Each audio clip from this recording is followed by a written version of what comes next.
first one, the second one, or the third one. Although the third one is, I would say, widely considered to be the best one by far.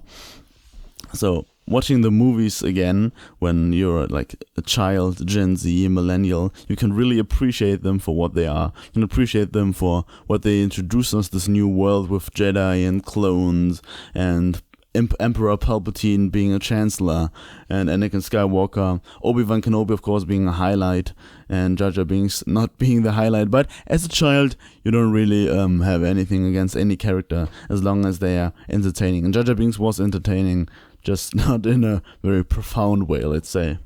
It is though hilarious that Jar Jar Binks inadvertently led to millions of people being killed, all the clones killing, turning on the Jedi, and genocide. Jar Jar Binks is kind of responsible for the genocide of the Jedi because he was giving the Chancellor the rights to enact any kind of, violence. I don't remember really the plot, but Jar Jar Binks, I know that he was involved with the genocide of all Jedi. And this is a pretty alpha move for Naboo. Now that I'm thinking of it, there's a lot of genocide going on, a lot of killing of children and the Sand People through Anakin Skywalker, and the Jedi being kind of not holding him responsible for any of that.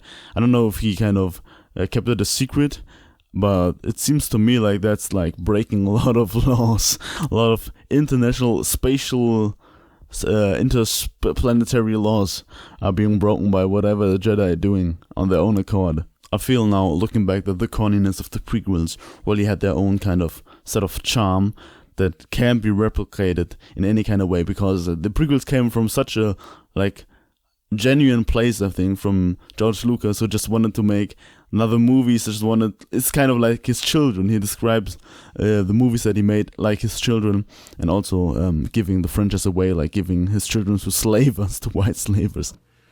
And everything in your body says, don't, you can't. And these are my kids. So all those Star Wars films. All the Star Wars films. They were your kids. Yeah, well, they are right. I loved them. I created them. I'm very intimately involved in them, and obviously And you sold them. I sold them to the white slavers that make these things. But having said all that, and having talked to you for the last... Mickey Mouse being a slave is also kind of a funny idea. I mean, I'm pretty sure that the Mickey Mouse Funhouse was built on the back of slaves. So, it was turning a little bit dark. But let's be honest, there's no one to stop him. Goofy's just there guzzling his cum. If that isn't guzzling buckets of cum, then I don't know what is. Goofy, you need to really stand up for yourself, okay? Go against Mickey, go against his wishes, and abolish slavery in the funhouse. Yeah, Mr. Powerful. Hey, Mr. Mouse, could I please just get time for my family? Oh boy, you don't want me to whip you? Oh.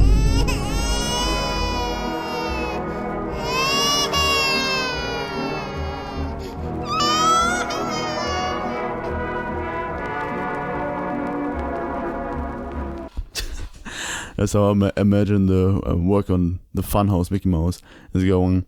But let's get back to the topic. So, the sequels, okay? The sequels. The sequels are really fucking awful, and everyone who sees them knows that. And I don't think that they're gonna make a resurgence like the prequels did, just because there's no love going into these movies. There was no love planning these movies, and no one was responsible for making, for ensuring the movie's qualities. Like Kathleen Kennedy or whatever, she just gave the rights away to different directors. J.J. Abrams, kind of, he put care in the first movie, but he just wanted to clone his the original Star Wars movie, probably because he remembers that from his childhood. Then Rian Johnson took a huge shit on the entire lore, having so many logical inconsistencies, just destroying space fights, space war in and of itself, because of this overpowered tactic. You can just ram through 100 ships. Like, not even Megan Hall is so ran through like this.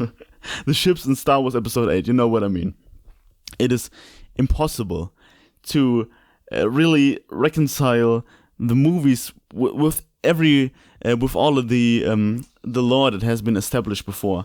It is really impossible if you look at the movies. And then J.J. Abrams tried to bend the whole narrative back by clashing with the entire vision of Rian Johnson, who of course in turn clashed with his vision, and he was just copying, doing whatever he can do to fix the franchise. It didn't work. Palpatine came back somehow. He returned. Palpatine is kind of like a WWE wrestler, always coming back into the ring, getting his ass beat, just coming back all the time. He's like the original WWE wrestler because he shows what steroids really do to your skin. Yeah, it is embarrassing what has happened to the trilogy, and is embarrassing for Disney, I would say. So that's why they try to navigate the whole Star Wars Disney property with kind of kid gloves on nowadays. They try to give everything to Filoni and Jon Favreau because they did something that worked as the only people, and it is just a huge mess that is going on there. But I think Dave Filoni, I have really big hopes in him. He can fix that. Jon Favreau maybe also, but the Mandalorian third season wasn't that great. So let's wait. I just wanted to say that the charm of the prequels comes from the love and care that has been put into them, even if they were probably worse if you look at some qualities than the sequels, but the sequels had like nothing going for them that would indicate any love or passion except for the practical effects. So the story wasn't really treated well, and the characters, let's just look at John Boyega's character. He was totally left to the side, and all of his character arc was just abandoned, although he was one of the most interesting characters, I would say, from The Force Awakens. I really love him. Just big hearts to this man. I just wanted to see more of them and more of him, but this didn't happen because Disney decided to just give no fucks about this franchise that they acquired for several $billions. But that's just my take. I hope you have an amazing day, and bye.